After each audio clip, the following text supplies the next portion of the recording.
तू खुश थी खिल तुझा बेड़ा पार थींदा, तू खुश थी खिल तुझा बेड़ा पार थींदा, तुझी जीता मुखालिफ हार ॾिसंदा। पाकिस्तान पीपल्स पार्टी के नामजद उम्मीदवार कश्मीर शिकारपुर तक कहने 192 पीपी उम्मीदवार मीर साहब मीर शब्बीर अली खान बिजरानी तंगवानी PS6 पीपी उम्मीदवार सरदार मीर महबूब अली खान बिजरानी के जनरल इलेक्शन में पंहिंजो कीमती वोट ॾेई 8 फरवरी तीर ते ठप्पो हणी कामयाब कंदा। पाकिस्तान पीपल्स पार्टी के उम्मीदवार मीर शब्बीर अली खान बिजरानी और सरदार मीर महबूब अली खान बिजरानी की कामयाबी अवां तक जी अवाम की कामयाबी है।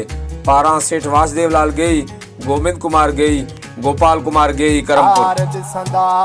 लगे को सोन तो खेवाओ साईं, असां जो आहे तो साचा हो साईं, असां जो आहे तो साचा हो साईं। तो लय जिंद जान विछाणा वार थींदा, तो लय जिंद जान विछाणा वार थींदा, तू खुश थी खिल तुझा बेड़ा पार थींदा, तू खुश थी खिल तुझा बेड़ा पार थींदा, तुझी जीता मुखालिफ हार ॾिसंदा, तुझी जीत